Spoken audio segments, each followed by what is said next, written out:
Hi guys, இதுதான் உங்கள் துளசிநாத் official. இந்த வீடியோவில் நம்ம என்னடா பார்க்க போகிறோம் தெரியலையே, ஏதாச்சும் ஃபிஷ் செட் பண்ணுறதா? கரெக்ட். ஆமாம் கைஸ், நாம் இன்றைக்கி பார்த்தீங்கன்னாக்கா கேட் ஃபிஷ் வாங்கிட்டு வந்திருக்கோம். இப்போ அதுக்கெல்லாம் டேங்க் செட் பண்ணுறதா நீங்கள் இப்போ பார்க்க போகிறீங்க. வாங்க கைஸ். இதான் நாம தான் இந்த ஃபிஷ் வாங்கிட்டு வந்திருக்க பாரு. சூப்பராக இருக்கா? செம்மையாக இருக்குது. வாங்க இப்போ நம்ம போய் இதுக்கு டேங்க் செட் பண்ணலாமாடா தன்வீர்? போய் செட் பண்ணலாம்.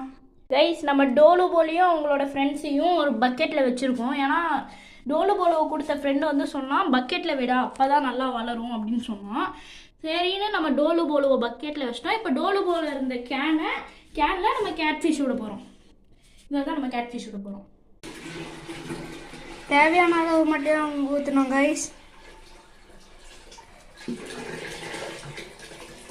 அதுக்கப்புறம் நம்ம கேட் ஃபிஷ்ஷை செட் ஆகலாம் ஒரு 3 to 5 minutes.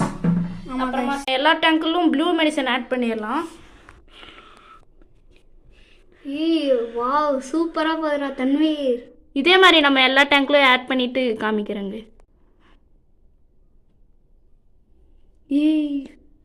எப்படி அது ஒரே மாதிரி ஸ்லோ மோஷனில் போகுது இல்லை தன்வீர்? அதுதான் மெடிசனில் ஸ்ட்ராங்காக இருக்கும். நம்ம கேட் ஃபிஷ்ஷோட புது டேங்கில் கொஞ்சம் ஆட் பண்ணிடலாம். ஆட் பண்ணியாச்சு. இப்போ நம்ம கேட் ஃபிஷ்ஷை ரிலீஸ் பண்ணலாம். கைஸ், ஒரு 3 to 5 minutes ஆயிருக்கும். இப்போ நம்ம கேட் ஃபிஷ் ரிலீஸ் பண்ணிடலாம். நம்ம கேட் ஃபிஷ்க்கு என்ன பேர் வைக்கலான்ட்டு கமெண்ட் பண்ணுங்க கைஸ். கேட் ஃபிஷ்ஷுக்கு நம்ம ஹைடிங் ஸ்பாட் கொடுக்கணும், அதையும் இப்போ கொடுத்துடலாம். கைஸ், நம்ம கேட் ஃபிஷ்ஷை இப்போ நான் அதோடைய புது டேங்க்கில் விட்டுட்டோம் கைஸ். இதோ பாருங்கள், நல்லா செட்டில் ஆயிடுச்சு. கைஸ், அடுத்தடுத்த வீடியோவில் நம்ம என்ன ஃபிஷ் வாங்கலாம்னு கமெண்ட் பண்ணுங்கள் கைஸ். நீங்கள் லைக் அண்ட் சப்ஸ்கிரைப் பண்ணுறது தான் எங்களுக்கு ரொம்ப ரொம்ப மோட்டிவேஷனாக இருக்குது. மறக்காமல் லைக் அண்ட் சப்ஸ்கிரைப் பண்ணுங்கள் கைஸ். பாய்.